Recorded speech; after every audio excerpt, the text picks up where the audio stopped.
Hey, have you ever thought about starting your own podcast? When CJ and I were trying to get this podcast off the ground, I had a lot of questions.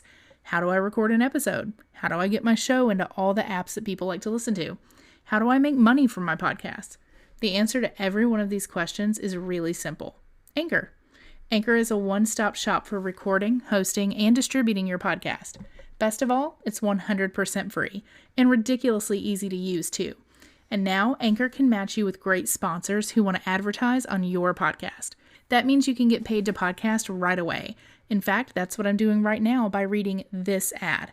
We use Anchor because we live over an hour away and it brings us together as if we're in the same room. The sound quality is better than Skype and more reliable too. So if you've always wanted to start a podcast and make money doing so, go to anchor.fm/start. That's anchor.fm/start to join us and the diverse community of podcasters already using Anchor. That's anchor.fm/start. We can't wait to hear your podcast. We will not be held responsible for any hearing impairments or damage caused to you from excessive exposure to this sound. Hey CJ, remember that one time? Oh yeah, it was fucking epic. You're listening to Remember That One Time, the Inappropriate Storytime Podcast with CJ, and Kris. and these are not your mama's fairy tales. That's right, ladies and gentlemen. Welcome to episode 6.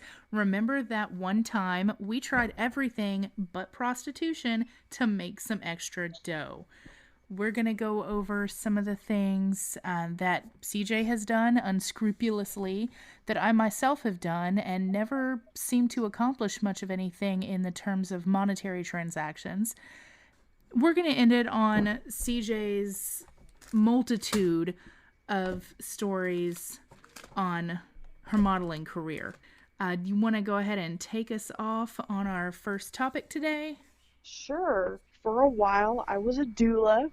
For those of you that don't know what that is, I'm not surprised. It's not really a super popular thing. It's getting more popular, but vast majority of people still have no idea what a doula is. Unless you're crunchy. And yeah, unless you're crunchy. And honestly, I don't even know how I got into it. But basically, a doula is like a cross between a birth coach and a midwife. It's somebody that is there to support a woman and advocate for her during her birth, whether it's a home birth or a hospital birth or a C-section or whatever. And I literally have no idea how I even wound up in this because I don't like kids. But I mean, the good thing about that job is as soon as the kid arrives, I get to leave. So like I'm there up until the kid comes into the world, and then I'm like, hey, I'm gonna jet. Maybe that's why, I don't know. So me and a friend were like, yeah, we're gonna be crunchy and we're gonna start a doula business and it's gonna be awesome. We enrolled in an online course. We bought all these textbooks and took a bunch of tests and got certified and all that.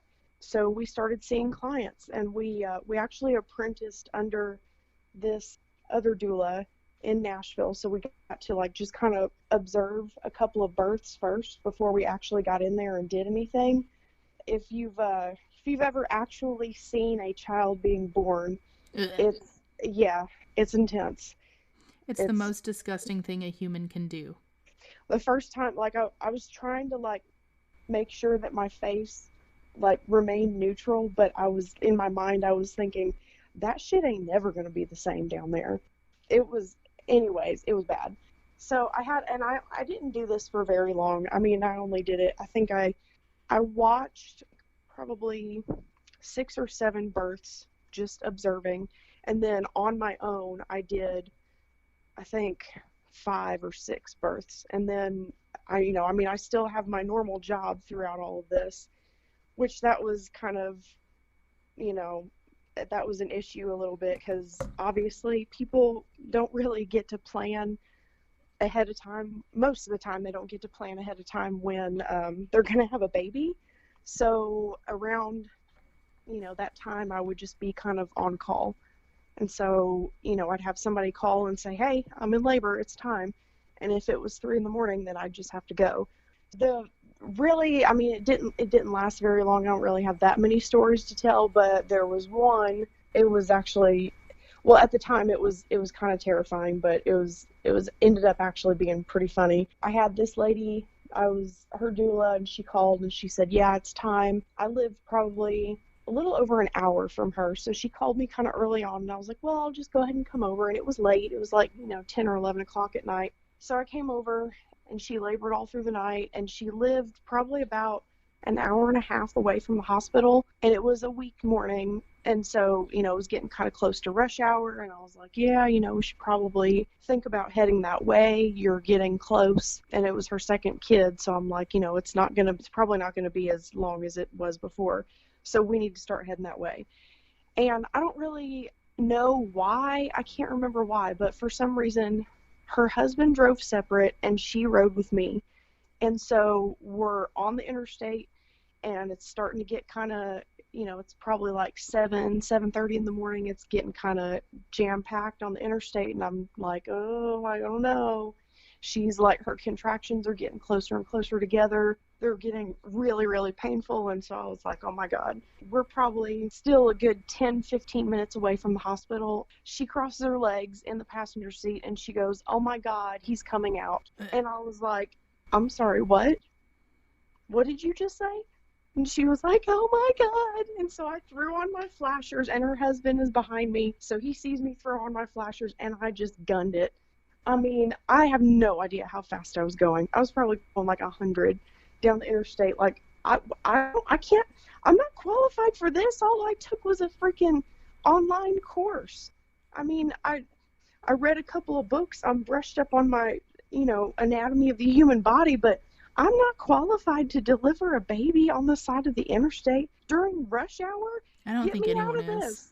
Yeah, so I'm like, oh my God. We get to the hospital, and I mean, they blew her right through triage and got her right into a room. And I'm telling you, like, this kid came out like, I hadn't even put my purse down. She didn't get an epidural, nothing. This kid just came flying out. It was literally the fastest birth I've ever seen. Like, it was crazy. So there was that. And then there was this one lady. She so me and my friend that were doing this business together, we took this Rebozo class. And so it was the like, hell does that mean? So Rebozo is basically like, and I mean, like, I'm probably not saying it right. It's been a couple of years since I've done this. I'm not brushed up on the terms and everything, but basically it's like, they have Rebozo sheets that are like specifically for Rebozo, but I'm cheap. I just used a regular flat sheet. The idea is you kind of cradle the pregnant belly in the sheet, and you kind of just gently jiggle it. And it's meant to like bring the baby down into the birth canal to prepare for birth. It's meant to, like, especially if the baby is malpositioned, it's just meant to bring them down into the correct position to be birthed the correct way. So I was doing that on this client, and she was in the bed, so I had to stand over her on the bed. So I took my shoes off. So I'm in my socks. I'm standing on the bed over her, and we're doing this Rebozo. We're like jiggling her belly and everything. And so all of a sudden, she gets this really bad contraction, and she's like, oh my God, it's happening. And so I jumped off the bed, and like I went to run around to the other side of the bed, because like we had already determined, like, I'm going to be over here on this side. Her husband's going to be on the other side. And so I'm in my socks, and I just like literally, I ran around the bed. I slipped. I fell. I face planted, literally face planted in the delivery room. And like I hit my nose on something. My nose starts bleeding. I'm bleeding. She's bleeding. I'm crying. She's crying. Her husband's laughing. The doctor's like, oh my God, there's 2 bloody people. I mean, it was a mess. And I was just like, oh my God, she's so mad. She's not going to pay me. She's going to give me terrible reviews. This is going to be awful. It was freaking insane. And so I was really embarrassed. I was like, yeah, I just want to die right now. I can't show my face ever again in this hospital. So these doctors are just like, are you serious right now? Like, she's having a baby and you're over here, like, fumbling around like you just learned to walk. Super So, professional. yeah, and that was really, I mean, like I said, I didn't do it that long. There wasn't really a whole lot to it. Well, I also got into placenta encapsulation. It's kind of It a, was some sick shit. yeah, it's pretty nasty. It's pretty sick, but the pay is good. So basically, the idea is you take a placenta or afterbirth, whatever you want to call it. You take it, you dehydrate it, essentially turning it into jerky, and you grind it up into powder and you put it in capsules and make it into a pill. And And apparently you take it. do it in your oven. Yes, you do. That's the idea, and it's supposed to help with all these things. And so I got into that, and I took classes for that, and they were always saying in the classes you have to be really careful with women that have C-sections, because a lot of times they'll take the placenta to the lab and they'll cut it open and test it and do whatever to it. And basically, Ew, make the alien babies. right, you can't take it back and encapsulate it once it's been to the lab. If it's been out of your sight, you have no idea if any chemicals or dyes have been added to it. You don't know who's touched it. It's not safe to do once it's gone out of your sight and into a lab. Makes And sense. so, yeah, so I had this one lady that she delivered so fast I wasn't even able to get to the hospital in time. Like, it was that fast. It was like her 15th or 20th kid. I don't know. Yeah. Pretty sure her last name was Duggar. But anyways, so I come up there, and she had a C-section, and I come up there, and I was coming to pick up the placenta, so I'm like, bebopping through the door with my little red biohazard bag. I'm like, hi, I'm here to get the placenta. And Ew. yeah, It's like the worst kind of Avon calling. yeah, exactly. And she was like, well, they took it to the lab. And I was like, nope, you said the L word. Can't do it. I gotta go. And she was like, wait, what? And I was like, yeah, your placenta's tainted. And she's like, what? And I was like, yeah, it's tainted. Like, I don't know what they're doing to it. Like, they took your placenta. I don't know. Like, they're in some back room somewhere. They're injecting it with dyes. They're cutting it open. They're probably putting fucking RFID chips in it. Hormones and steroids. Yeah, like, they're pumping it full of all kinds of who knows what. I can't do it, because I can't be liable. I can't take this thing at home and cut it up and be grinding it up into powder. It might be full of arsenic for all I know. I don't know. I can't do it. Placenta's tainted. I'm sorry. You're going to have to just buy your placenta pills at the store like everybody else. I don't know. You're out of luck. And so she was pretty pissed about that, but I'm like, hey, there's nothing I can do about it. So that was it. And then we also did, I did a tincture for somebody, which was kind of a strange request. We didn't really learn about that a whole lot in the course that I took. And Time for so, YouTube. yeah, I kind of just completely bullshitted it. Like, the chick was like, oh, can you do a tincture? And I was like, oh yeah, I do those all the time. And I was like, like on the DL, I was like Googling, like, what the hell's a tincture? And so I asked my business partner, and she's like, I genuinely don't know what that is.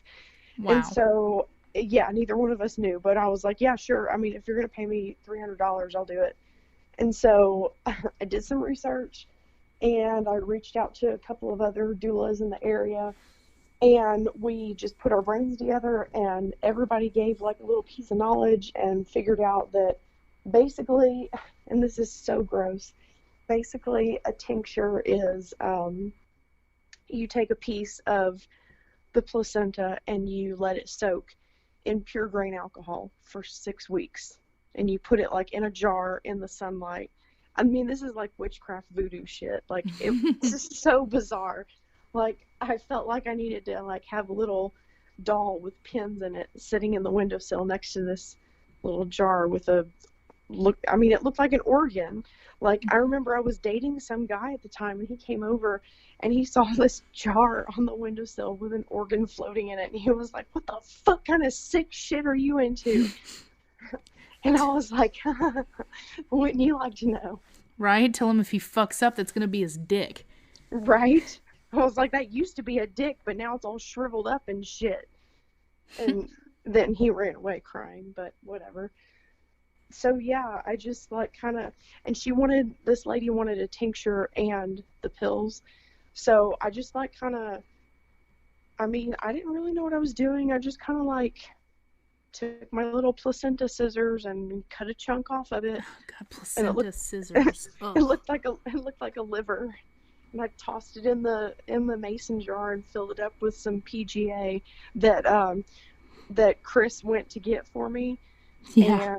And she was so nice. I was like at home and I was, cutting up all this placenta and shit. Yeah, you were elbows deep in somebody's baby goo. There was blood everywhere. Oh, yeah. And I was like, "Oh my God, I forgot to go to the liquor store to get PGA. Will you go get it for me?" And I don't really know why, but she was in the apartment butt naked and she had a fur coat on. And she was like, "Yeah, sure, I'll go." And she just went like that. Yeah. Like, I could not be bothered to put on clothes. It was like 10 o'clock at night. You wanted some alcohol? I go get you some alcohol. It's cool. butt ass naked, wearing nothing but like this fucking Zsa Zsa Gabor coat. Yeah, what kind of fur is that? I mean, it's some high dollar shit. I have no idea. I've never actually looked into it, but It's like this. it's fuzzy. I call it my warm fuzzy. It's like this rabbit skin, rabbit fur coat, like floor length. Yeah. Completely like looks like she's like a high class escort waiting for you to open the door, and she just like drops it to the ground. She's butt naked. I don't know. That's the shit I wear to anyways. the opera. Went to the liquor store at 10 o'clock at night to get me PGA, completely butt ass naked, wearing nothing but a fur coat. It's called while I was at dedication. home. Yes, BFF forever. While I was at home, up to my elbows in someone else's blood. Yes. So yeah, that was the end of that. And then at that point, I moved up in the world of dentistry, and I became the office manager. And it became a huge deal for me to just like have somebody call and say, "I'm in labor, I need you right now," and to just leave work. Yeah, So no. I was like, yeah, I can't really do this anymore. All right. Well, after she gave a big ol' heck off to doulaing, in the meantime, well, I don't say I was doing the same stuff at the same time. Kind of, originally, when it comes to my internships, they're not really internships. They're just kind of things where I've tried to stick my toe in the water for things that I want to do. My entire dream growing up from like 15 on was that I wanted to be on the radio. That was my big thing. I'd stay up in the middle of the night to listen to my favorite radio show. I would call up DJs, just to talk at some points. Kind of ask them about the trade and about the business and what I can do to get in and all that. So in the process of doing all that, I have stuck my toes in a few different ponds. The first one being, CJ, was it middle school or high school that LA's Music Room came into town? I think it was the summer between 8th grade and freshman year.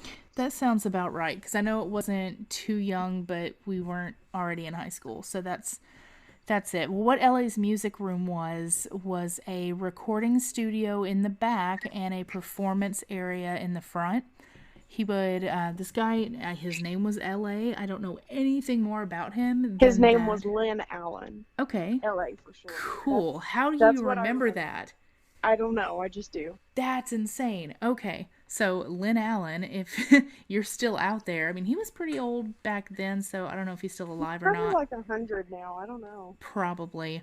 But he just kind of blew into town on a tornado, like, out of nowhere, and set up shop. And I was like, oh yeah, this is my kind of dig right here. I gotta get on that. So I talked to my dad, and I was like, hey, So do you mind if I go hang out with this strange 45-year-old man that just blew into town that has a super cool recording studio so I can learn things? And he's like, as long as I meet him first, I guess. Now that I look back on it, like, what was I doing? I mean, I was learning about stuff. He showed me the board. I don't really know. But All I it's remember really weird. is he invited us over because I was convinced I was going to cut a demo. Yeah. And he was like, so I have these songs that I wrote.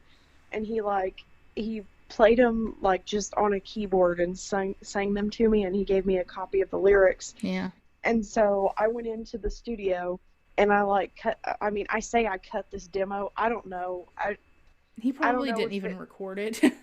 I don't know. Well, no, he did because he made me a copy and gave me a CD of Oh, it. okay.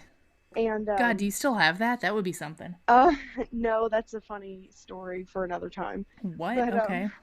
No, he recorded it and he was teaching you how to, he was having you mix it while I was singing. Yeah. And then I came out of the studio and I see he's got a fucking full house of people in the venue and my voice was just playing over the speakers in the venue. So everybody out there just heard me botching up this fucking weird ass song that he just wrote.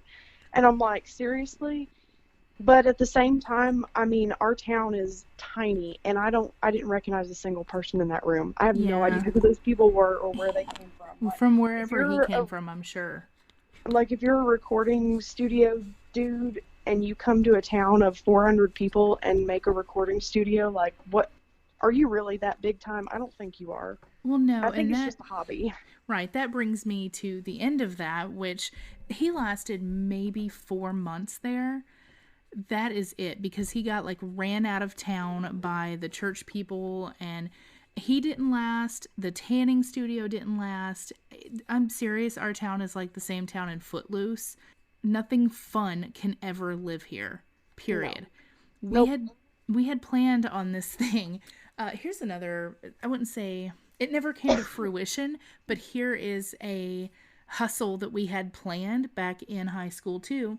Yes. Yeah, you know what I'm talking about. The 7 to 7. Dusty 7 to 7, yes. So we've got another friend from school, Dusty, and the three of us had hatched this plan, which is completely ridiculous now that you think about it. If we were in Nashville and had money, it would totally work, but not here.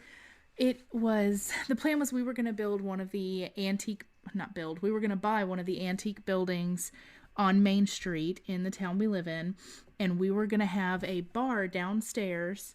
It was going to be open from 7 p.m. to 7 a.m., but it was only going to allow teenagers, and I would be the DJ, of course, and I think Dusty was running the bar, and CJ was probably teaching dance lessons and dancing on the bar the whole time.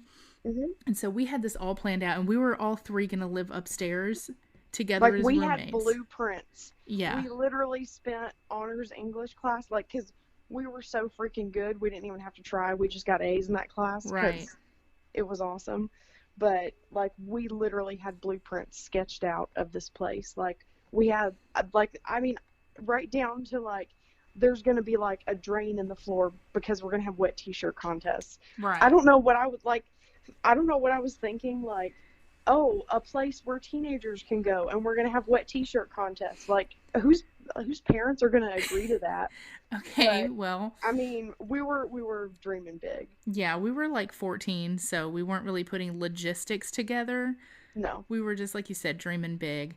And actually, if I look really, really hard, I can probably find that floor plan, or at least find the Dusty 7 to 7 hatched plan on a note, because I have a ton of notes from high school.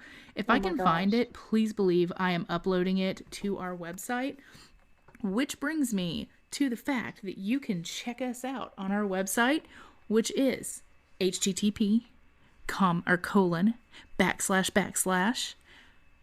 Kris, Kris, 10, M as in Mary, J as in Joy, 87 dot, now write this down, Wixsite, WIXSITE.com / remember that one time. Now, if all of that completely blows your mind and you're sitting there like, bitch, I ain't going to remember any of that. I have been drinking wine all night long. I don't know what it is. Was that Japanese? I don't know. If you didn't grasp that, just go to Facebook, punch in Remember That One Time. It'll take you to our Facebook page, and you can just click on the link there. That'll take you to our website. I update that kind of regularly. You can get to our podcast there and on iTunes. I think I'm going to start uploading pictures of my journal entries that we cover at the end of every podcast. Yes. And any, videos that go with our topic will be up there.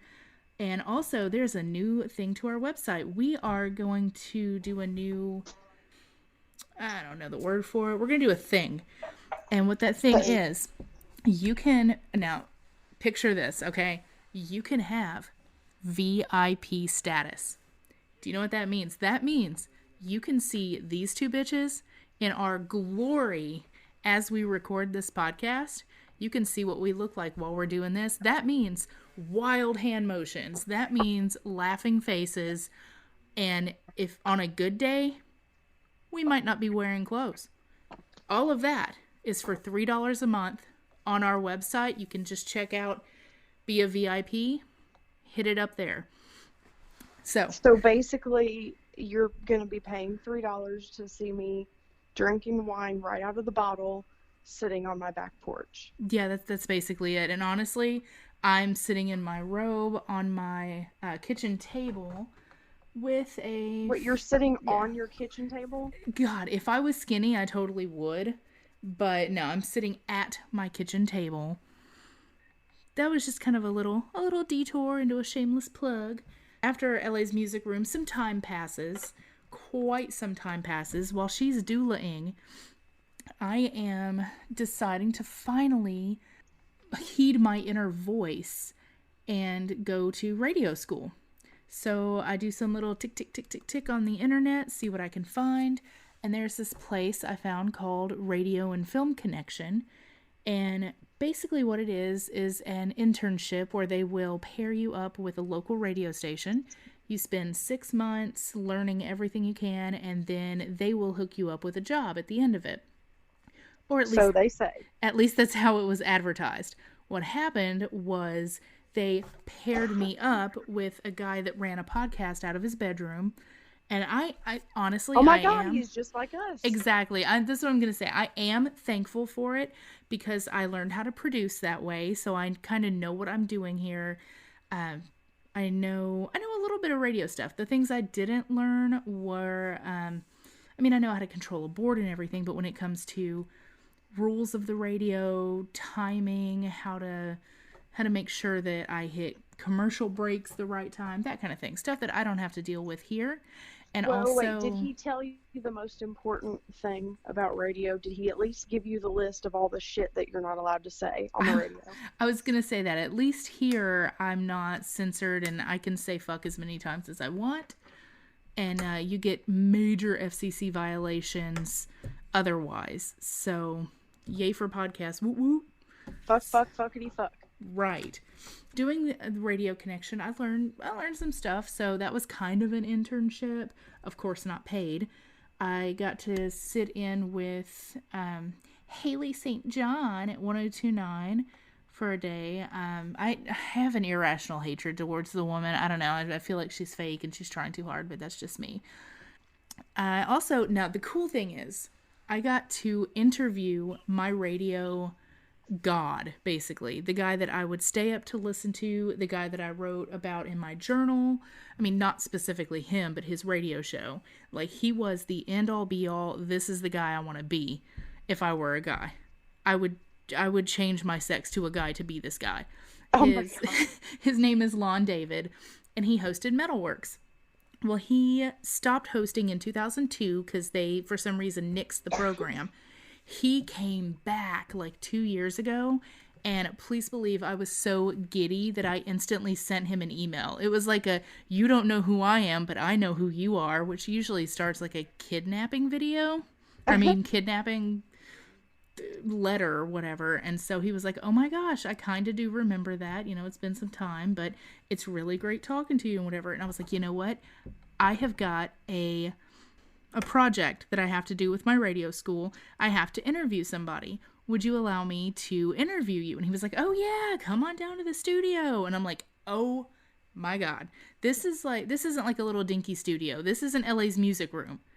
This is a major, huge wattage, covers all of Tennessee radio station. Like, this is large market. Yeah, like huge market. Nashville, Tennessee, large market radio station. Now, there are two things that still make me cringe to this day about it. It was the time of a lifetime. It was great. And you know what? As a special, if you want to get super cringy, I still have the recording of it, and I will release that. Oh my God. As a special. No, not for free. You have to make people pay for that. Okay, I may. It's that cringeworthy. It's so cringy. I may add that to the VIP section. And it was. I mean, it's even worse than the very, very first time that you were on the radio. When I can't remember what he asked you, but you were on the radio and you were like, very much so. Yeah, that and my attempt at recording commercials for school. Is your mealtime a catastrophe? Yeah, it was bad. My God. But the things that make me cringe is, one, we were talking about how Metalworks had gotten off the air. And this is before I even started the interview. We were just talking in the hallway. And I was like, yeah, I noticed that they took Metalworks off. And then it got really kind of soft. I think I heard Air Supply once or something. And he was like, no, you definitely did not hear Air Supply. And I was like, I was pretty sure I did. And he was like, no, I'm the program director. And I'm like, oh, shit, man. Oh, man. Yeah, he's the one that literally decides what is played all throughout the day on every single moment of that station. He is the program director. And I was like, fuck. Oh, man. So I was like, okay. You insulted the man at the very tip top. Yeah, basically. I was like, kill me now. But then at the end of our interview, me not really being trained on how to do an interview other than just like write down some questions and don't make a fool of yourself, which is exactly what I did. Because at the end, most people are like, okay, and thank you for talking to me. It's been really good. It's been great having you. I was just like, okay, I think we're done here now. Okay, I don't know what to do. It's like literally how it ended. It was so bad. She was like Ricky Bobby, like, I don't really know what to do with my hands. That's exactly it. I was like, I don't know what to do with my mouth now. So I'm like, okay. And he's like, just stop talking. Stop. That's pretty much exactly how it went. Don't say anymore. We'll have to edit all this out. Yeah, exactly. It was so bad. And with that radio connection, when I finally got my degree and everything, I was working on a radio show called Revolver Underground. They do like local underground music that no one's ever heard of before. There's a couple of them. I know one band that we used to play is actually touring, and I follow them on Twitter, and they're doing pretty big now.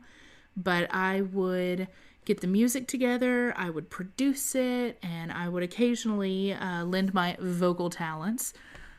But they went to the wayside as well. Unfortunately, Revolver Underground is no more. They are 6 feet under. They are literally underground. So that's the end of that. And then I've lent my talents now to this wonderful podcast, and you are welcome. You are absolutely welcome. And it would probably be a lot better if I could stop hacking my lungs up, but I'm sorry, it's that time of year. I'm sick. Coughing up phlegm, so everybody's just gonna have to deal with it. You nasty. It's better than no podcast, right? Right, you nasty. Yep. All right. Well, then we moved in together, and we decided that the two of us, we were gonna try to hustle together. Not like the two of us tag team people in prostitution or anything crazy. Nothing like that. Not quite. We found a man.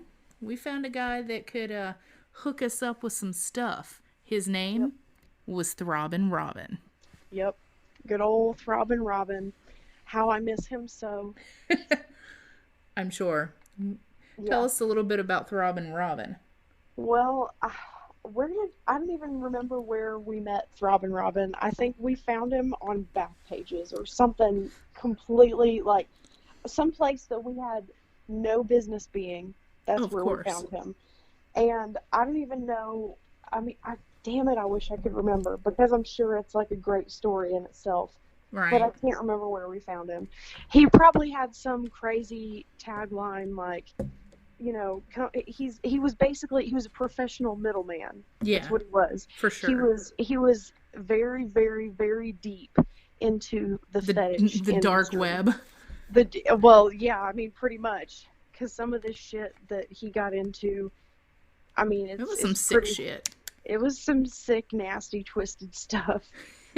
But Right up our alley. like seriously, like there is a whole entire untapped genre of money to be made in the fetish industry, but people just are not open-minded enough to go there.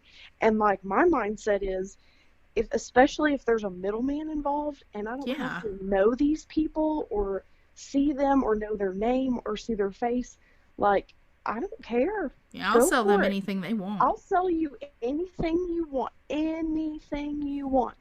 And so I think that's how we found this guy. He was just like, I'm a professional middleman. I am, I'm your I'm the hookup. yeah, I'm your hookup. I'm the go between, between the buyer and the seller of these fetish related things. And so I Yes. think at first it was just curiosity. Oh, of We were course. just like, what is this? Like, what does that mean? Like a middleman, a professional middleman. And so I think we just ended up just talking to him, and he ended up being a pretty cool dude. Yeah, he was awesome. Yeah, he was pretty cool. But yeah, we finally kind of got into like, what, like, explain to us what it is that you do. What is your profession? I mean, he had a day job, of course, but Yeah, wasn't it like what in the is? financial field or something Yeah, super he boring? was a yeah, he was a mortgage, a loan specialist or something for a Nice. mortgage company. It's a good cover. Yeah, exactly. Completely unsuspecting looking dude, like just like Oh yeah, very skinny, a ordinary. scrawny little like complete like nerdy looking guy almost. But Like, he did have a crooked dick, but that's a whole nother story. oh my God. Anyways, so yeah, he was like, well, I specialize in panties. And I was like, I'm Don't we sorry, all? what? You specialize in what? He said panties. And I was like, Ponties. okay, what does that mean? You specialize in panties? And he was like, yeah, there's a fetish of people that are willing to buy other people's panties. And I'm like, that's just nasty. But I mean, like, just hypothetically, how much are we talking? Like, and he's like, well, I've got a couple of clients that, high-end clients that, they really require something nice. They're not looking for, the $2 Walmart panties. They're looking for like the Victoria's Secret panties when they're Fredericks of not on sale. Hollywood. Fredericks of Hollywood, something high end. Like you can't get away with, the 5 for $1 sale at Rue 21. That's not happening here. This guy, he wants top-notch shit. And so, and he's willing to pay top-notch prices because he wants you to do some weird-ass shit. And so I'm like, what do you mean by weird-ass shit? What does that mean? Please elaborate. And he's like, so I've got this one client that he's got a thing about feet. Like, he loves panties and he loves feet and he wants to bring the two together. And I'm like, how do you do that? It can't be done. And he says, oh, but it can't be done. This guy wants you to put high-end panties on your feet and then put your feet in your shoes and walk on your shoes all day long, sweat, do whatever. If you're going to go for a jog after work. Oh yeah, even better. Work up a nice, nasty sweat. That's what he wants. And then he would like for you to take the panties off of your feet, seal them up in a Ziploc bag, double sealed, Ziploc brand, because this guy does not go for cheap shit. He wants Ziploc brand, double bagged, and then you mail it to the middleman, and the middleman mails it to him, and he pays you, and the funds arrive in your PayPal account. So, yeah, I was like, okay, so when you're saying funds, how many funds are we talking for these foot panties? And he's like, well, this client, he likes a high-end panty, he likes something really nice. And so, he pays you for the panty, and he pays you for your time, and he pays you for your postage and everything. So And your totally sweat. and your sweat, that's worth something.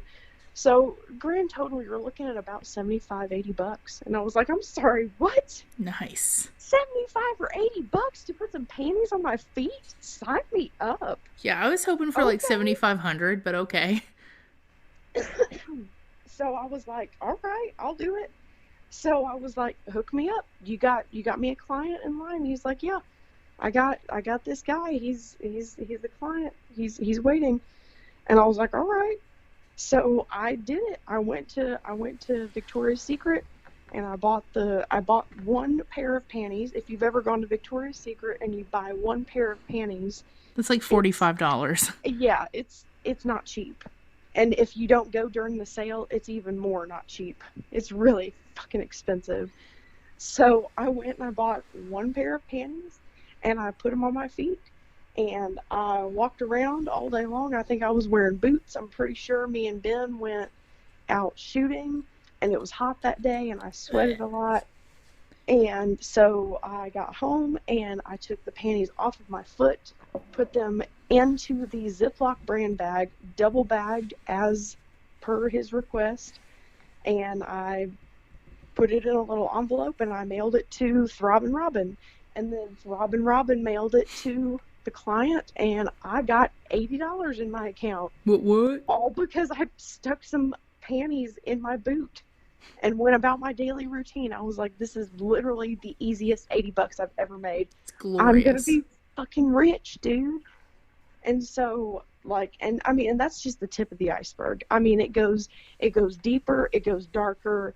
It's like there are definitely some things that I turned down because I was like, there ain't no way in hell I'm doing that. Wasn't there something about bubble gum, maybe? Another foot guy? What was that? I vaguely remember that. I don't know. I know there was one guy that had, like, he had the foot fetish and he had the panty fetish, but he also really, really liked horses. And so he wanted me to get some panties and get some boots and step in horse poop and then step on the panties and then send them to him. Oh, yeah. One guy just wanted, like, me to spray perfume on panties and send them to him. Deal. And of course there was a bunch that wanted me to wear them, and I'm like, that's just weird. I don't think I can do that. That's just weird. Yeah, and you got the So- real freaks that wanted, like, period panties that had been bled in. Yeah. I was like, no, I'm not even gonna, because I kind of halfway thought, I was like, okay, I'll just squirt some ketchup on them and send Oh, them. dude, they're But then I gonna was like, know. Those they're kind of gonna know. freaks. Yeah, like these are dudes that can smell blood. Yeah, they're will know. pussy connoisseurs. Yeah, like I don't want them like getting my stuff and being like dissatisfied and like, I'm not giving you your money, and then boom, I'm out $25 for my pair of panties that I bought from Victoria's Secret. And I ain't risking that. you're also out a squirt of ketchup. I mean, you could have had fries with that. Exactly. There was one guy that wanted he wanted me to wipe my panties under my arms after like sweating a lot without any deodorant. So I did Nice. that. Good That was- musk.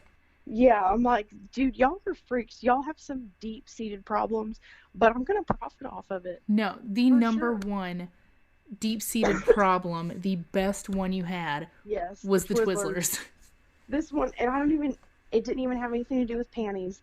This dude wanted me to put Twizzlers in my butt. Yeah, Like, in two her sticks. anus. 2 sticks of Twizzlers. He wanted me to put them in my butt, and I was like, okay, I'm not gonna put Twizzlers in my butt because Who does that's that? gross. Who does that? And I don't want anal ants. Ew. So I was like, you know what? The next best thing to putting Twizzlers in your butt is swirling Twizzlers around in dirty toilet water, because it's the same thing, right? Oh yeah, you gotta stir the poop soup. Yeah, so I did. So I stirred it around and I just gave it a quick little flick, you know, and then zipped it up in a Ziploc bag and sent it on to Throbbing Robin. Dude, that dude paid top dollar. He paid like $150. Yup. And All I for was some like, nasty ass Twizzlers. and I felt I felt kind of bad because I scammed him. Because I was like, I literally just got $150 for putting 2 sticks of Twizzlers in the toilet and putting them in a bag and mailing them off. And he thinks that these Twizzlers have been in my butt. But, I mean, you know, how can you feel bad when you're dealing with somebody like that? I don't know. Like I felt was bad for a second, but then I was like, who has the real problem here? See, what did he say what his intentions were with these Twizzlers? Like, was he planning on eating that shit? No pun Probably. intended. I don't even want to know. I don't want to know. I can't sleep if I know. Yeah, no, I'm good. I don't want to know. Robin continued to be our go-to middleman. Yeah. I don't really know how we lost contact with him. Me It's kind of either. sad. I know that I changed phone numbers and I lost his contact that way. Yeah, I don't know. Maybe it's because like there for a while, like he was having some problems at Oh home, God, a fucking breakdown. and somehow our back page middleman, somewhere down the line, we turned into like his psychiatrist. Yep. And I don't know. I'm thinking maybe that's part of why we kind of severed ties with him. Well, I I don't mean, really know. also because he like intercepts in 2 episodes ago where our I don't even remember the title now, but basically our whoring around. He intersects in that story too because he was one in my list of however many that summer of craziness because he was just airing out everything, all of his dirty laundry, pun intended. And he just kept talking about his enormous wife and how she was pregnant and already had a kid and he hates kids and he didn't want them. And he had to, he just was miserable. And I was like, all right, I'll fuck you. If you're begging, as one does. And yeah, that's why I said okay, you have like penises that go up, you have penises that curve to the side. This one, like if you've ever seen cartoons of like a spaghetti noodle going limp and turning towards the ground, like the noise that goes with it is womp womp. Like that's it. And it was literally pointed at the ground, but it wasn't like flaccid and sad. It was like, hey, let's play, but it wouldn't. I don't know. It's hard to understand. That's but weird. Yeah, it was strange. So I think that I was just like, okay, well, I'm done with this. There's no more panties to be had. We're all out of Twizzlers. I really kind of don't want to see your penis ever again. So, bye. And bye. That was the end of our adventures with Robin. Until he finds us, I guess. If he ever listens to this, I guess...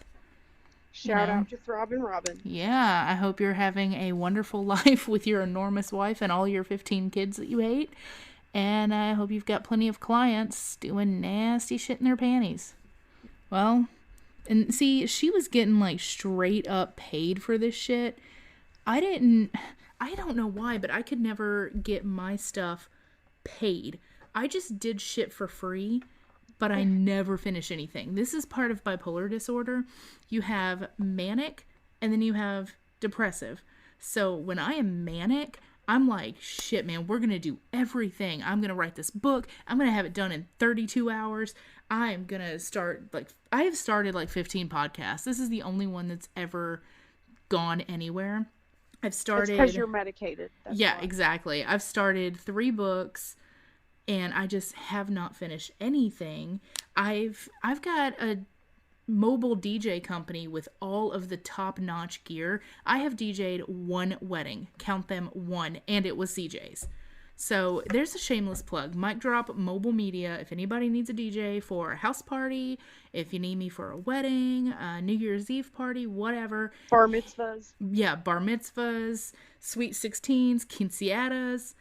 I got you. And here's the thing, like, I'm not expensive because I've only done the one. Now, I'm pretty confident in what I'm doing. I don't screw everything up, but I also don't have like 50 weddings under my belt. So I'm extremely cheap. So that's another plus. If you need a DJ, hit me up. Mic Drop Mobile Media. Find that on Facebook as well. So I mean, my wedding should count as more than one, though, because I feel like I was a pretty demanding client. Well, actually, no, that you were easy breezy. It was you literally did half of my work for me, because most weddings, it's just like, okay, this is the kind of music that we like. Here's top 10 we have to hear. Here's top 10 you better not play, or I'm going to have a shotgun to your head. And then that's it. They're like, okay, well, do your job. You're a DJ. Y'all were like, oh no, we have complete lists of every single song that's going to be played at every single minute. Here is the BPM per song, because we're line dancing to all of them. Here is the minute marks where you should hit everything. And I'm like, all right, y'all, I just got to push play. So that was the easiest shit ever. So that's another thing that I've started and never actually came to fruition, and I've never been paid for yet either. Hopefully. Well, but that just started, though. It did. You it still just have time. It's girl, new. I have had that shit. Like, I got it for Christmas 2 years ago, I think, because I told my husband, I was like, my goal is to get this business up and running by the time I'm 30. Here I sit at 31 with one under my belt, and that is it. So hopefully that'll pick up. Here's another thing, though. We go to theme parks like every other weekend. So I work 9 to 5, an hour away on the weekdays, and then we're off doing something else on the weekend. So that makes it really hard to book weddings on a Saturday or Sunday if he's got me doing other stuff too. Yeah. So I'm going to have to get my calendar out and get the word out to people and get that together. But that's an adventure that has never really come to fruition. I was writing a book called The Boot Camp. What was it? Mr. Darcy's Boot Camp for Perpetually Unromantic. That's it. The Perpetually Unromantic Husbands or something. And it was when I was still married the first time and had just really become disillusioned. I was just like, men are unromantic. They're awful and they're terrible. Where are all these, grand romantic men like Mr. Darcy in Pride and Prejudice? Like, where do these people? They don't exist. So I'm like, fuck it. They exist. They just live in books. Exactly. They live in books. So I'm like, I'm going to write my own book. But the thing is, I was disguising like my life within these fictional characters. So I had included everybody, but I put it in like a different setting. And I got like, probably 15 chapters in.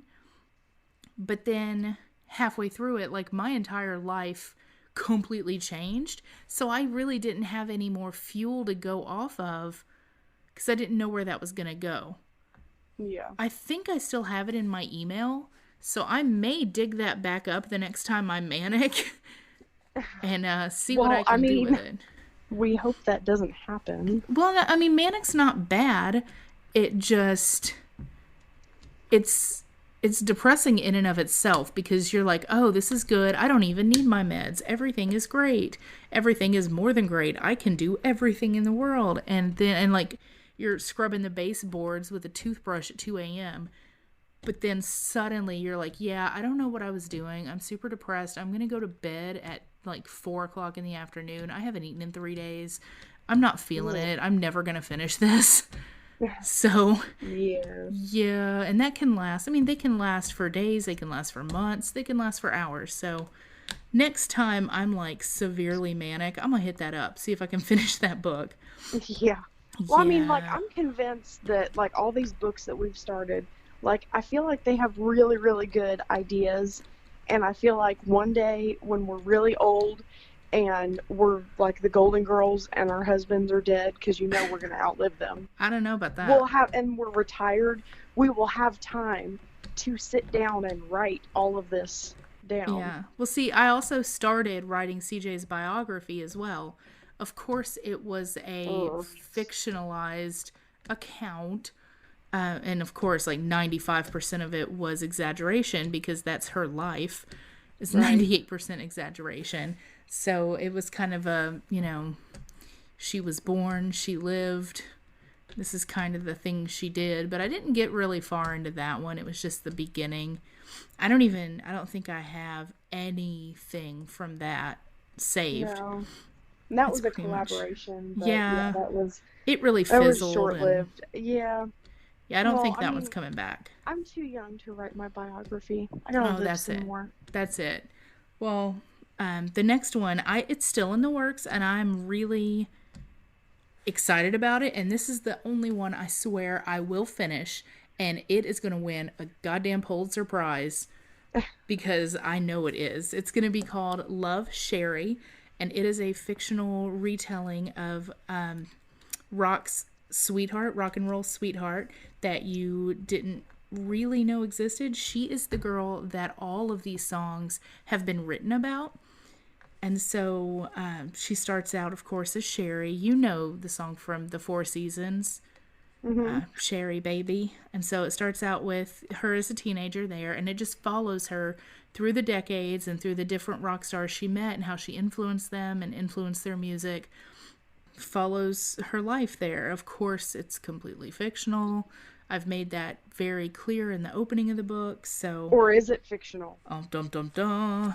Well, that's the thing. Well, I have to make 100% clear that it's fictional so that I can use these bands' names and all these references, or I'm gonna have my asshole sued. Oh, Like I'm gonna have lawyers pack, with tents up my ass. that's not good. Yeah, it's gonna be a problem. So I'll eventually get that finished. Of course, hopefully, maybe that'll make me some money when it's on Oprah's book club, but who knows. And then I've got, like I said, more podcasts than you can imagine. We've got this one, which was not the very first one, but it's the final incarnation. We tried one called, 30 and Dirty at one point. I had wartime hits and memories because I tried to play like 1940s songs that had become public domain, and it was good. It sounded good. I had a couple of listeners in like New Jersey that I've never met, but that just kind of fizzled out too because I ran out of things to play. There were others. I can't even remember. I recently tried to do one called Burbcast and just talk about birds, but I didn't know I don't know what I can do about content there. So we'll just stick with this one for now, and may it take us where it may. Yep. This is what we're doing, and on this podcast, we are going to discuss how CJ got into modeling. Oh, man. Man, these How much- hold on because this is going to We've get... saved the best for last. Yeah, for sure. This is going to get wild. How did I get started in modeling? Okay, so when I was married, it was coming up on, I think it was Christmas or his birthday or something. This first husband, gay husband, and I wanted to do like a boudoir type photo shoot. Sexy. Yeah, make like a calendar for him for his birthday or Christmas.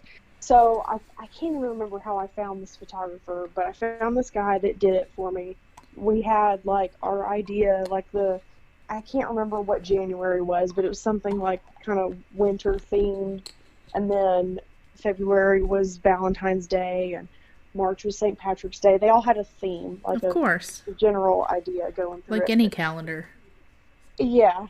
So he's taking these pictures and he's retouching them and everything. And he was like, you're pretty good at this. You seem like you're a natural. Like you have a really good smile and you have good presence or whatever. And he was like, would you like to make money doing this? Hell yeah. Pictures? And I was like, you said the magic word. You said money. Yes, I would. Tell me what I have to do. So at first it was just like regular, like just a lot of vanilla stuff, like I think it was called TFP, Trade for Portrait. So like I didn't pay the photographer didn't pay me.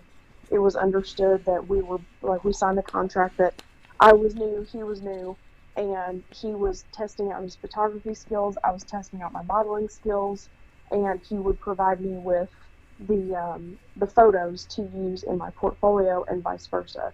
And we each had the rights to the photos so that I could use them for whatever I wanted and he could use them for whatever he wanted. So I did a lot of that in the beginning to just build up a portfolio. And there's this this website called Model Mayhem. It's like Facebook for models and photographers and makeup artists. I forgot about that. And so you create a profile on there, and that's how you get jobs. You know, whether you're looking for TFP work or if you're looking for paid work, there's photographers on there that are looking for the models to pay them. There's models that are looking for photographers to pay them. It just depends on the job as to who is getting paid and who gets to keep the photos. Generally, if the model is getting paid, she does not get to keep the photos. Or maybe she only gets to keep a couple of them. She has limited rights to them, that kind of thing. So it started out, it was just a lot of portfolio expansion, stock photos, lots of headshots, lots of just like, you know, in a field or with a prop or something, just random. But then it escalated. Yeah, then it escalated. So I don't really remember. I don't remember what genre I got into the first time it went beyond that. I'm just gonna go through my list here because it all happened so fast. Yeah. Like it went from I'm getting my picture taken for free to now people are offering to pay me money to have my picture taken, and then people are like, we want you to do crazy stuff and we'll pay you even like insane amounts of money for it. The first thing that comes to mind is, and I know this lady had a name for her business, and I wish I could remember what it was because it was super clever, but she was catering to a group of men that have a fetish for seeing a woman not naked. That's not even the thing. Like, it wasn't even about nudity. It was, these men have a fetish for seeing a women that are like drenched in something, a liquid of some sort. Submerged. Like, well, whether it be like maple syrup, motor oil, cake batter, pies, like things like that, just random stuff. There's this one guy, and she had a client base, kind of like Robin the middleman, and she would take custom orders, and where, you know, this guy would say, well, I want this girl, and I want them to be wearing these outfits, and I want them to, you know, I want them to pie each other in the face, or I want them to, like, squirt maple syrup all over each other, or whatever. And it didn't even involve nudity, and it was, like, massive. Like, I mean, I've never made such easy money.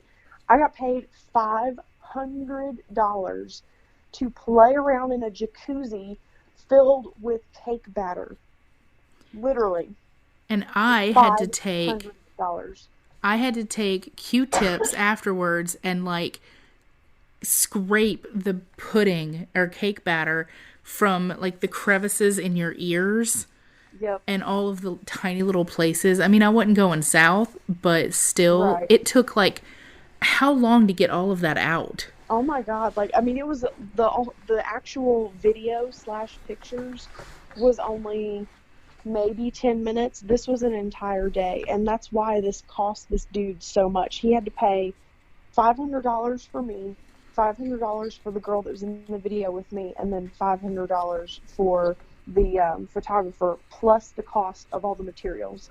So we got there, and of course she had to buy, I can't remember, I think she said like 300 something boxes of cake batter and all of the eggs and all of that, the oil that went with it. She had to mix it all up. I mean, that took a lot of time. I mean, because, I mean, think of like, what's your biggest bowl in your kitchen? How many boxes of cake batter can you fit in it? Like, Right. 5 boxes maybe? You got to mix all of that up, and she's taking it and dumping it into her bathtub in her house. It was a jacuzzi, but yeah, she's dumping it in her jacuzzi, 5-6 boxes at a time, and so she fills all. He had to pay for all of that, and then I think she had, oh yeah, that particular one, he wanted us to,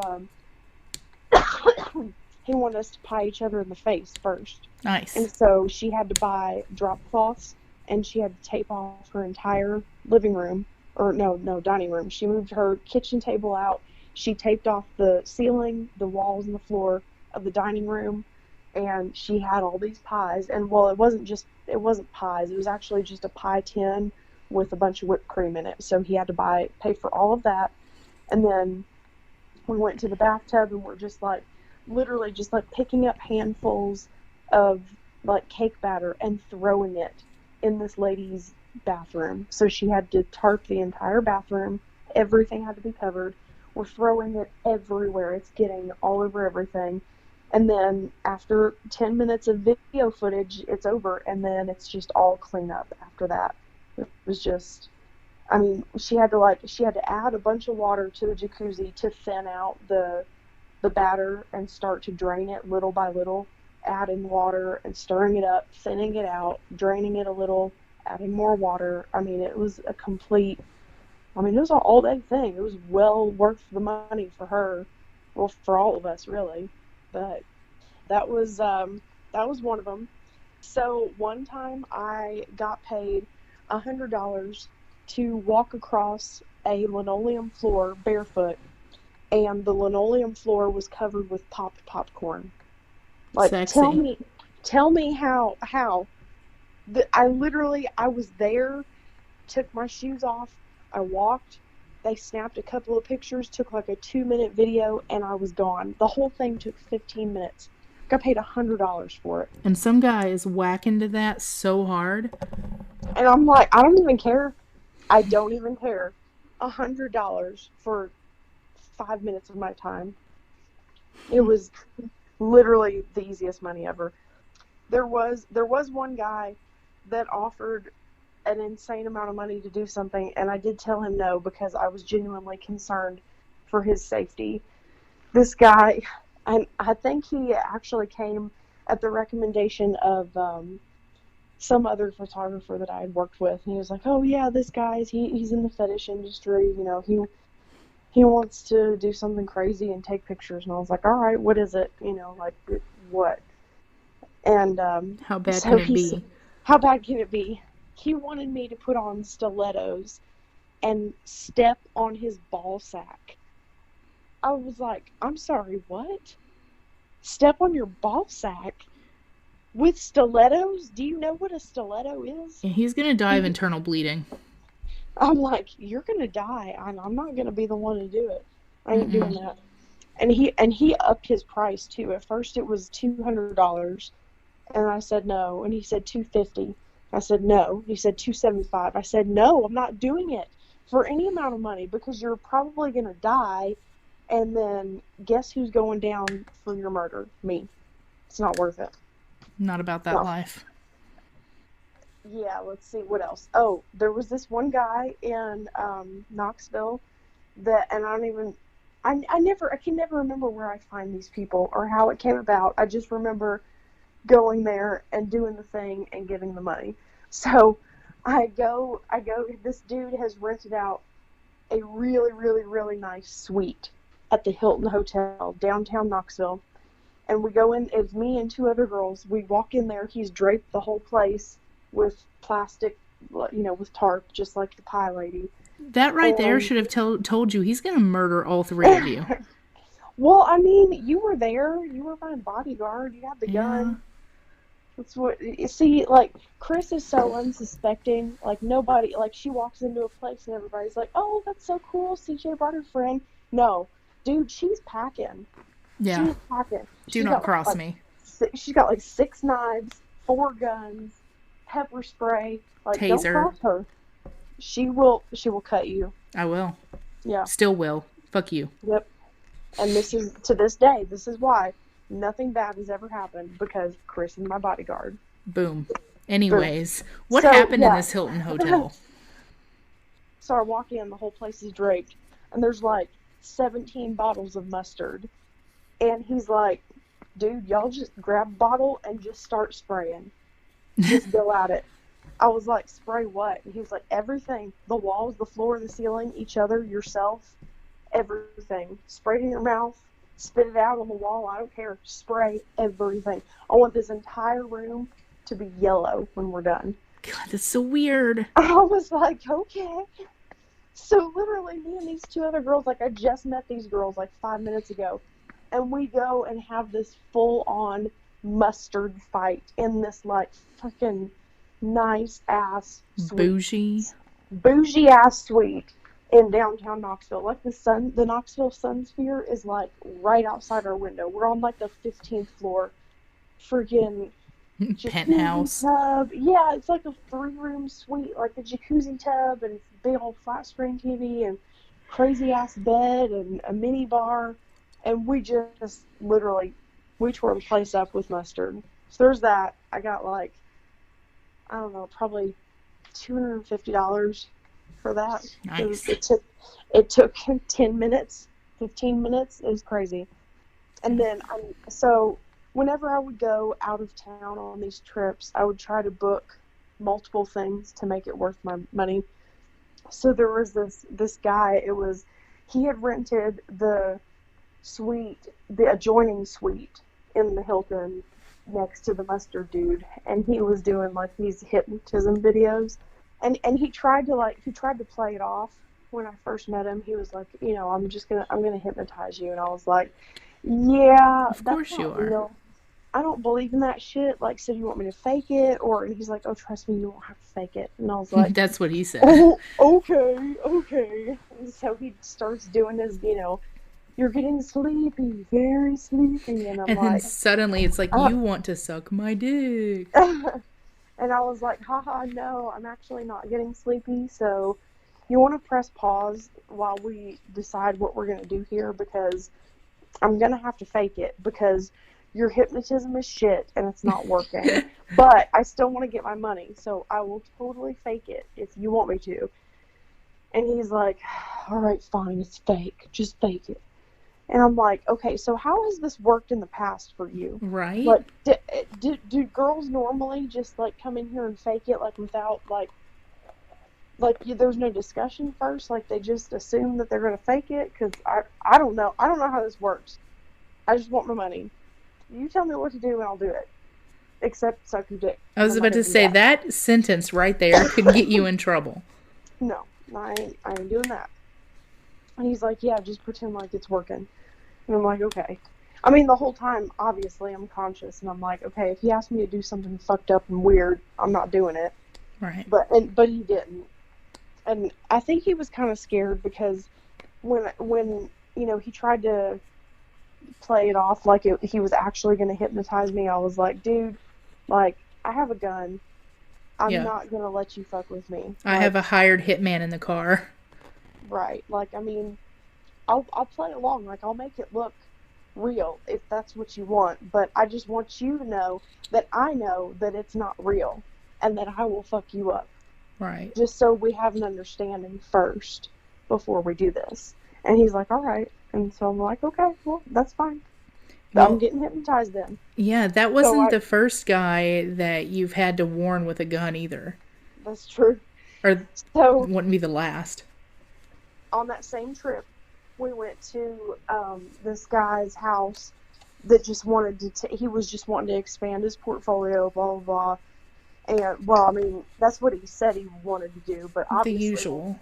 When we got there, it was clear that that's not what he was looking for. No, warning signs everywhere. Yeah, so we arrive at this house, and this is our first stop. This is first stop, like, on the outskirts of Knoxville. We haven't been to the mustard room yet.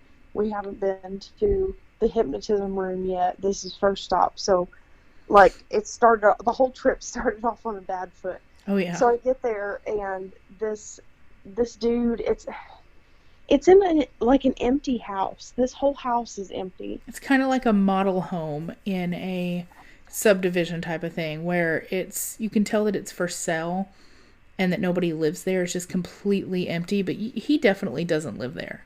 Yeah, it was just weird, and I'm like, all right, you know what? Let's just get in and out, get this done, whatever. And so I had posed in this one room, completely empty. It was just like stock, headshot photos or whatever. And I went to the bathroom to change clothes, and I came back, and he was like, there was literally nothing in this house. Literally nothing. He was sitting on a 5-gallon plastic bucket from Lowe's.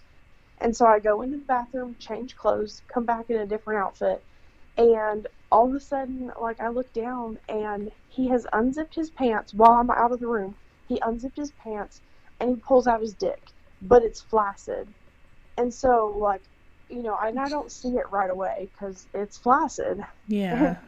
So I walk in, and then all of a sudden I see it, and I'm like, ah. Yeah, hold up.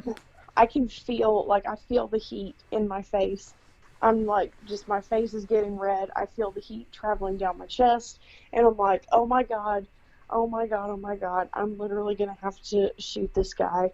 Something really bad is going to happen. Like, he's, like, I don't even know what to think. Like, there's going to be a double rape. Someone with a flaccid penis. Like, I couldn't jump on that even if I wanted to. Well, what the hell is this?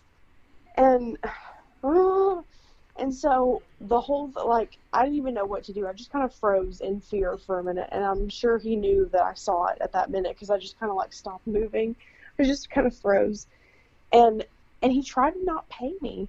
I was like, bitch, I came all the way from Nashville to Knoxville to come to this nasty old abandoned house and see your grody ass sitting on a 5-gallon bucket with your nasty, flaccid dick out. You will pay me. You should pay me double because of the trauma that I have induced.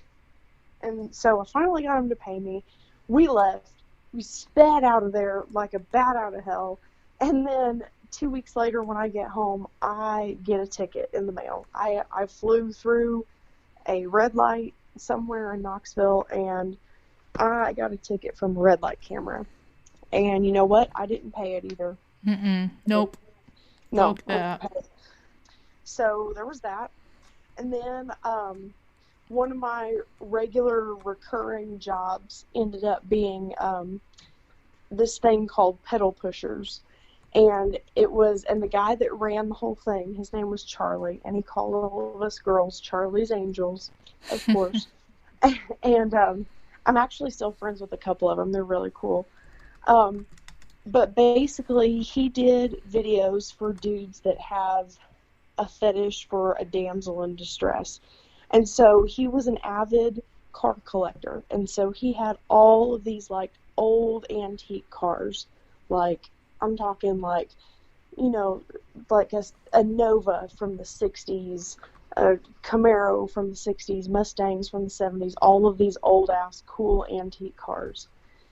So he would rig them up to where they wouldn't start. And the whole premise of the video was we would come out, and it was like the whole focus was on the shoes. Like, they didn't even really care what kind of outfits we were wearing. It was all about the shoes. And so we would come out of the house, and we would go to the car and then get in it and try to start it, and it wouldn't start. And the whole video would basically be of our feet pushing the pedal up and down, cranking it, trying to get the car to start, and it would never start. Oh, I'm such a poor damsel in distress. Damsel in distress. My car won't start. I'm late for work. I need a big, strong man. Yeah, and so that was the whole thing. And the cool thing was, he would buy the shoes for us. I still have a pair. Well, I mean, he wouldn't. The clients would send him the money in advance, and he would buy shoes for us. So I hate shoes. I hate them. I really, really hate them. So I didn't really have a whole lot of shoes besides, like, my one pair of tennis shoes that I wear to work with my scrubs, and then a pair of flip-flops for everyday use, and then my cowboy boots. Other than that, I got nothing. I don't own a single pair of heels. I got nothing.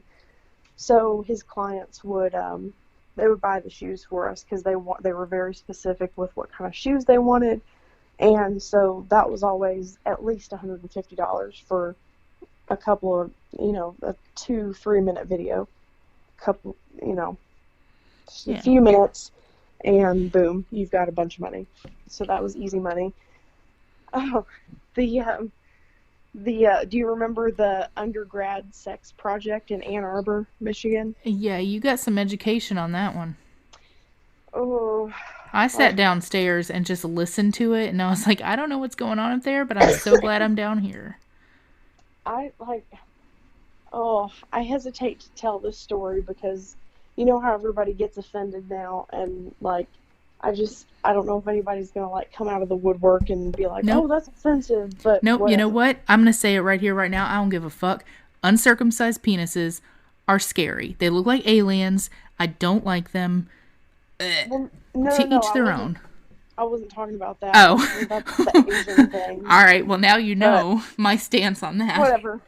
So, anyways, I had planned a trip to Detroit to A, visit my family, and B, make some money.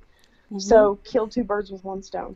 So, I purposely kind of like, so the pedal pusher guy was in Kentucky, so I hit him on the way up, and then I had This was our world tour. yeah, this is the world tour. So we were on the road for like probably almost a week. So we did, the pedal pusher guy was in Kentucky. We hit him on the way up. We got two people we shot with in Ohio. One was in Cleveland, one was in Columbus. Then we went up to Detroit. We did two in Detroit, and then we hit the cake batter jacuzzi lady in Indianapolis on the way back home. So it was like a big loop, and we just like went and did all these shoots and made a bunch of money and also visited family. So anyways, so this one was in, I think I responded to a Craigslist ad. It was a bunch of students at in Ann Arbor. I always get it mixed up. I think it's University of Michigan that's in Ann Arbor. But they were doing some like, I think it was like a gender studies class, and they were making some video, and they had posted an ad on Craigslist that they needed somebody to like be on camera and talk about sex or something. And it was low paying, but I was more interested than anything else. I was like, why do they need people to be on camera talking about sex? This is weird, but I can totally talk about sex. I'll do it for free, but whatever. Right. And so we get there, and it's like a townhome kind of. There's like a downstairs and an upstairs, and there's like a ton of people there, and they had the camera and stuff upstairs, and then they had everybody that was waiting to have their turn on camera to talk just sitting downstairs and waiting for their name to be called. So my name got called, and I went upstairs, and I went into this room, and they sat me down in front of a camera, and they were like, okay, well, we're just going to ask you some questions, and then we're going to have some guys come in, and they're going to be completely naked, and you're going to tell us what you think of their bodies. We're going to ask you questions like, do you like this about their body? Do you like that about their body? Why? Why not? Blah, blah, blah. And I was like, oh my gosh, that's terrible. Like, what if it's something I don't like? I'm supposed to tell them that I don't like their body while they're standing there naked in front of me? Like, that's humiliating. And they were like, no. Like, they know that this is like, just, you gotta be completely objective. This isn't a roast. They're not gonna get their feelings hurt. And so I was like, oh, okay. And so I'm like nervous right away because I'm just like, oh my God, somebody's going to get their feelings hurt. Someone's leaving here in tears, and it ain't going to be me. But it ended up being me. So they first, it was just the person behind the camera was asking me questions, and they were like, well, you know, how many sexual partners have you had, and how old were you when you lost your virginity, and that kind of stuff. And then, so they bring in this guy, and he was butt-ass naked, and he just, like, they just had him stand next to me, and they were like, you know, do you like the way this guy looks? And this guy was, like, kind of ripped, and I'm not really into that. And so I was like, well, I mean, personally, good-looking guy, but personally, I mean, he's a little bit too muscular for me. Like, You're into the I don't dad like bod. Yeah, I'm not looking for a guy that's got a six-pack, like, 'cause I don't. And, I just, that's, that's a lot to be standing next to all the time. I can't. And so they brought the next dude in, and he was better, like a better build for me, but he was a little on the short side. And so I mentioned that. And then they brought this other guy in, and it was this Asian guy, and he was a good looking dude, and he wasn't too built, and he wasn't flabby. He was just the right height, And they were asking me what I thought about his body, and I was like, I mean, I like it. He looks good, and and they said, have you ever seen an uncircumcised penis before? And I said no, and they said, well, what do you think you're looking at right now? And honestly, I don't fucking know. I said the most embarrassing thing. Like, I was way too old to not know. Like, I should have known better. And just, I blurted it out. I didn't even think about it. And I said, oh, I thought that was just an Asian thing. Nice. I'm just like, oh my God. And then, like, right away, I was like, oh God, why did I say that? I can't believe I just said that. But seriously, I mean, if you've never seen one before, it's disturbing. It is. It really is. It makes me want to barf. So, honestly, that was the hardest I've ever worked for $50. Right? Because, I mean, I was just like, oh my God, just give me my money and get me out of here. I want the floor to open up and just eat me right now. Anyways, so the other one that we hit while we were in Detroit was this dude. I can't even remember what his little advertisement was for this photo shoot, but so we're driving to where he is.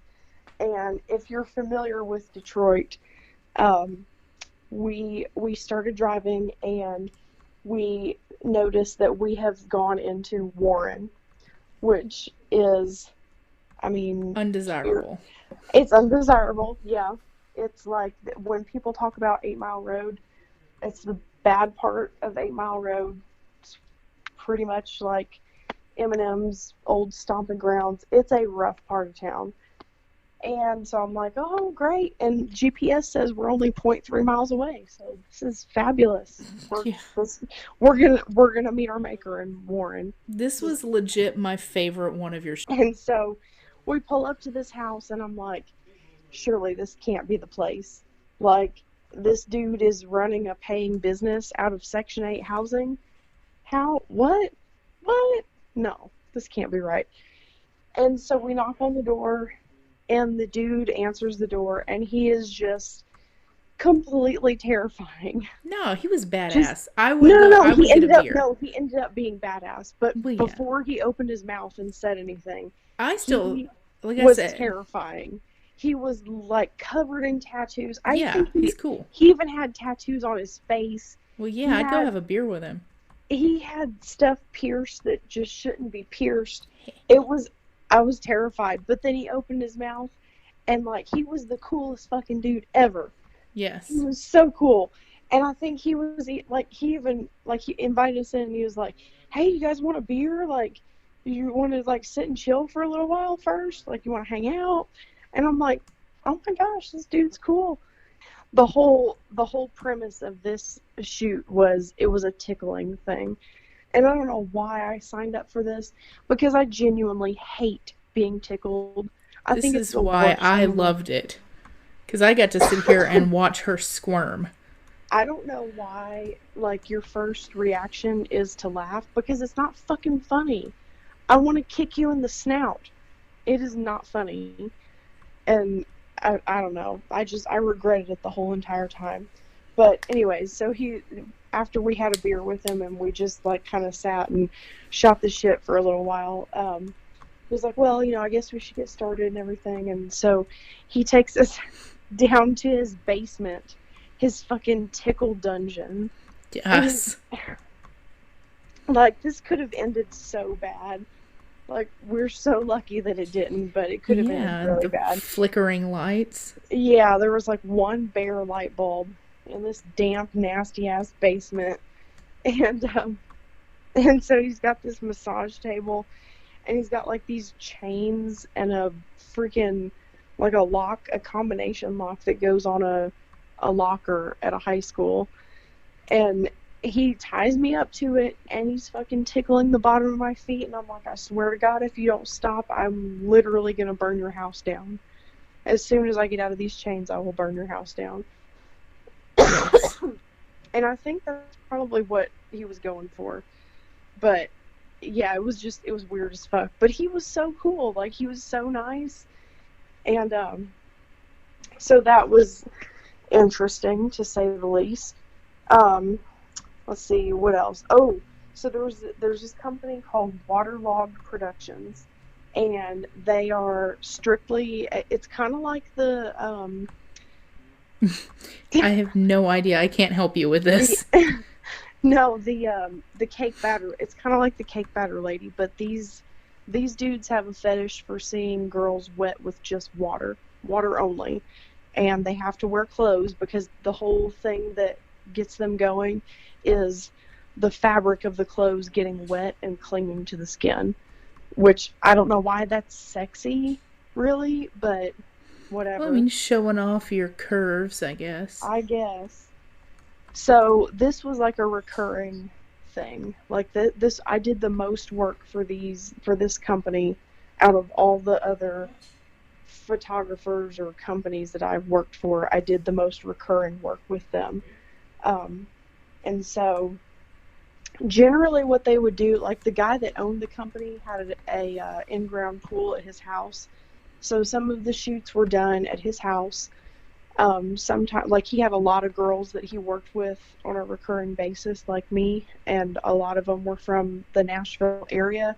So, and he lived like up towards the Kentucky state line.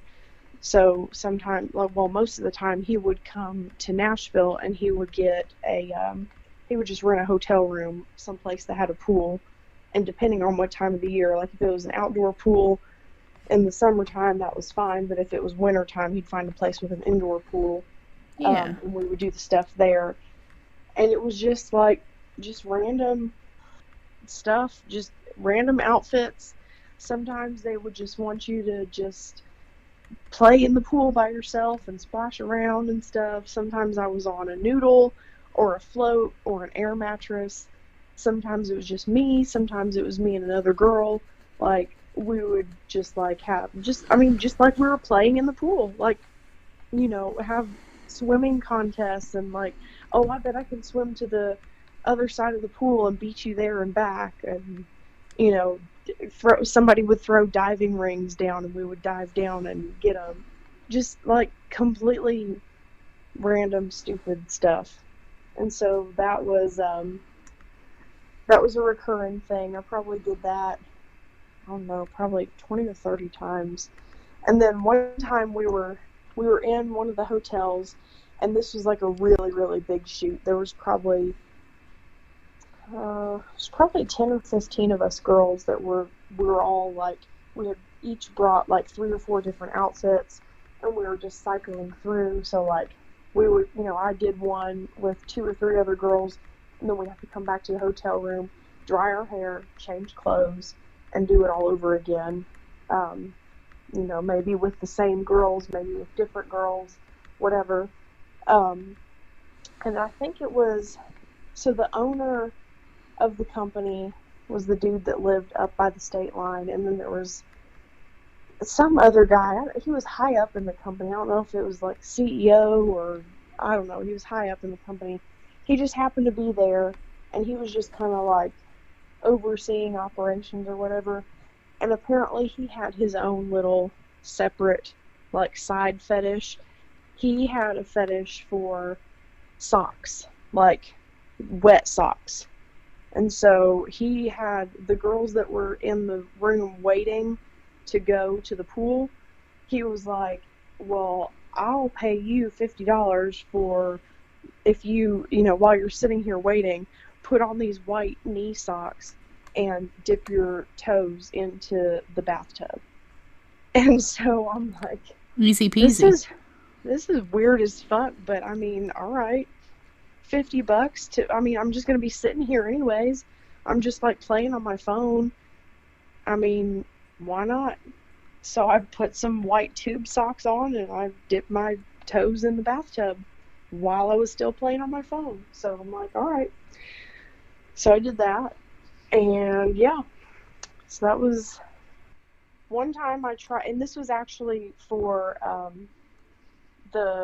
one of the actual main photographers of the waterlogged productions, that company, the wet clothes company or whatever. She I think that I went to her house in Georgia, and we did a shoot down there, and then we were just like hanging out for the whole weekend.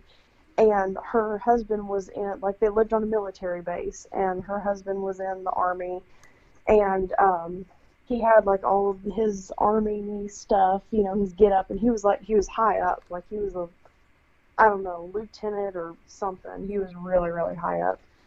And so we just did this was just for fun. This wasn't a paid thing. It was just goofing around just for fun.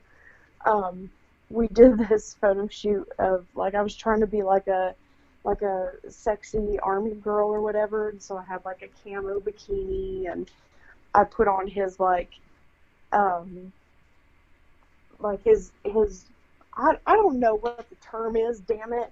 BDUs? His fancy ass, no, not BDUs, the fancy ass, like, the shirt with the real, like, ironed crisp collar, and the name tag and everything, and then the hat.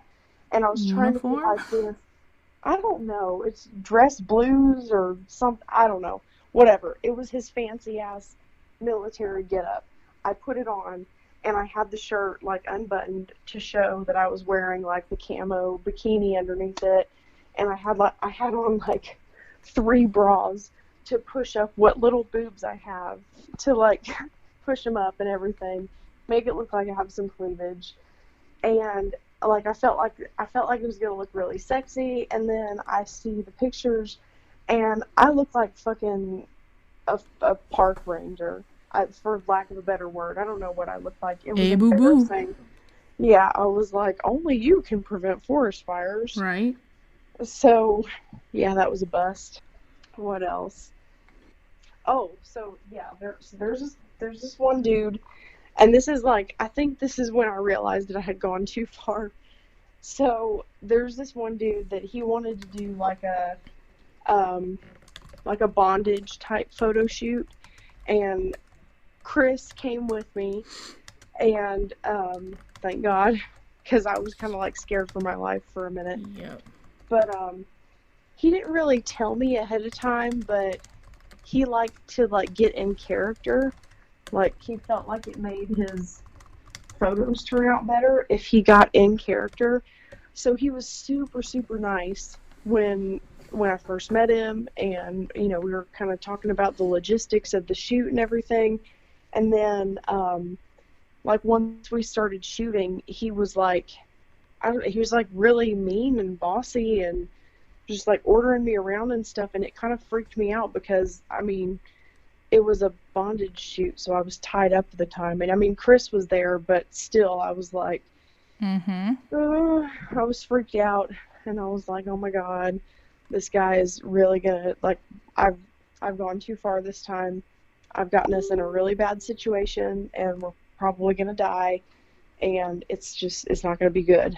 And I just I was internally like wigging out, trying to figure out how I could like kick him in the trachea with my stiletto and, you know, like get him down enough to where Kris could get me untied and we could just like leave.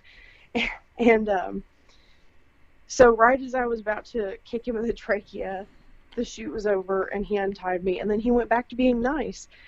And I just told him, I was like, dude, like, what was that? You were a completely different person when you had the camera in your hand. What was that about? And he was like, oh, I'm sorry, like, you know, I just like to get into character. I feel like it makes the photos better. And I was like, dude, Warn a gotta bitch. warn somebody about that shit. Like, I was literally plotting your death. I mean, I was thinking of ways that I could kill you. Like, you need to warn somebody, because next person might not be as nice. I don't know. And he felt so bad. He was like, because I mean, like I said, but before he had the camera in his hand, he was a super, super, super nice guy. And he felt so bad. He was like, "Oh my God, I'm so, so sorry. I did not mean to make you feel that way. Like, what can I do to make it up to you?" And I'm like, "It's okay. Like, I mean, nothing happened. I didn't end up killing you after all. So, it's fine." And he's like, "No, no, no. Like, I have to make it up to you somehow. I'll think of something." And so he calls me like a week later, and he's like, I thought of how I can make it up to you." And he's like, "I will pay you to tie me up and beat me." And I was like, Hell yeah. "What? What did you say?" And he said, "You heard me. I will pay you to tie me up and beat me. Like, that's the only way we can make this even." And I'm like, I mean, I don't think that's really even. I mean, you didn't beat me. You just scared me. That's all. It's fine. He's like, "No, no, no, I insist." And I'm like, I mean, if you're going to pay me, it's all right. Twist my arm. So the whole time, like, and this is when we lived in the apartment, so Kris is, like, trying to help me, like, figure out, like, what do I beat him with? What do I tie him up with? Like, it's not like I'm exactly, like, into this whole, like, bondage BDSM stuff. I don't really have the tools or the equipment for this. So I'm, like, looking around the house, like, trying to improvise. I found an extension cord. I was like, okay, we can tie him up with the extension cord. And I'm like, well, but what do we beat him with? Well, I say we, like, what do I beat him with? And so I found a spatula, a wooden spoon, and a wire coat hanger. I think there so was an he comes- extension cord too. Yeah, and he comes over and I'm like, are you pulling my leg? Like, I feel like this is really weird. And he's like, no, I'm serious. Like, I feel terrible that I scared you and, made you feel like your life was in danger. And I'm like, I mean, I feel like you're getting the shit into this deal, but all right, if you're sure. And I was like, okay, but we're going to have a safe word, because that's the key. Any time that you're doing something crazy like that, you got to have a safe word. And I was like, if it gets to be too much and you can't, because I will unload. Like, I will take all of my pent up rage about everything bad that's ever happened to me.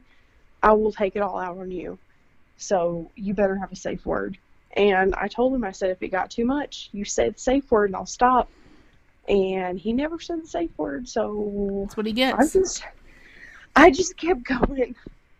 And, like, I got carried away, but but in my defense, he didn't say the word, and he was conscious the whole time, but he didn't say the word. So I kept going. And so I hit him. I just beat him and beat him and beat him with the I started out with the spatula, then the wooden spoon, and then the wire coat hanger. And we had set a timer, like, I think it was like 10 minutes or something. And I don't know, maybe it was less than that. I have no idea. But the timer went off, and I untied him and everything. And he paid me, and he left. And a week later, he called me, and he said, "So I just left the doctor. I have a cracked rib." Nice. And Success. And he said, "And I don't think I want to be a photographer anymore. I enrolled in school. I'm going back to school." You broke his rib, hopes, and dreams. He said, "I'm going back to school to be a web designer. It was really nice working with you." Wow. I was like, oh my God, I've literally never felt so bad in my whole life. Well, you're Like, even now. I literally just, yeah, but I mean, well, he scared me for 5 minutes, and I destroyed his life. That's kind of what you do, though, when it comes to guys. They vex you in any sort of way, and you destroy them. I guess. I mean, shit. So yeah, that's pretty much all of my Yes. adventures in modeling. Right, you saved the best for I made a last. shit ton of money doing it. I don't have any of that money anymore because I spent it all. But Right? it was really, really fun and lucrative while it lasted. Right. Because I kind of I started getting paid for it right around the time that I was going through the divorce and everything. And so I was just like, yeah, man, I got all this extra money and I'm just going to spend it on stupid ass shit. And Yep. I had a blast. That's all that matters. 10 to 1, I would do it again. Right? Yep. Right. Well, here's the point where, I mean, you can probably go ahead and shut off if you want because nobody listens to this part because it's stupid. But here's our journal reading for the night. We are still in 2002.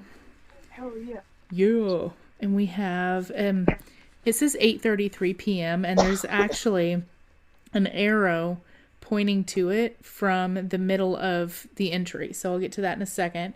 It says, well, I've done it again. I'm grounded to my room for 3 more days. Oh, I'm so scared. No phone, no TV, no radio after 8. Yeah, right. I watched 30 minutes of TV today, and I'm still listening to my radio. Now, that's where the arrow comes in under the word still. I've drawn an arrow to 8:33 p.m. because I'm a fucking rebel. Let's see. Don Henley's Boys of Summer is on, in case you needed to know. Guess what made my day? Radio edit. Touched my arm and said my name. God. And he said my name, okay? Stop. He That also... is my husband's friend. I Stop. know. Oh my God. He also talked to me. Wow. Also, edit. Been paying me a lot of attention this week. Just today, as he passed in his car, he stuck his head out the window and screamed something at me. He hasn't spoken to his girlfriend in almost 3 weeks. I wonder if they're still going out. I sure hope not. Yeah. So there's that. Again, just some reminders. You can check us out either at our website. I'm not going to say it again because it's way too long and you don't want to pay attention to it anyway. Or you can check us out on Facebook. Just search Remember That One Time.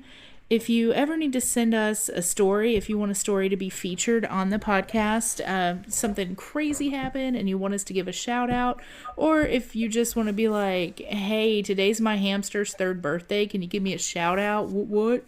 I mean, let me know. So our email address is the number 2, the word girls, the number 1, terriblepodcast@gmail.com. So that's 2 girls, 1 terriblepodcast@gmail.com.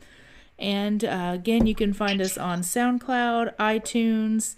We're on podcasts.com. I think that's pretty much it. You can find us and we can find you. And we will see you next time. What are we doing next episode? Do we know, or are we going to wing it?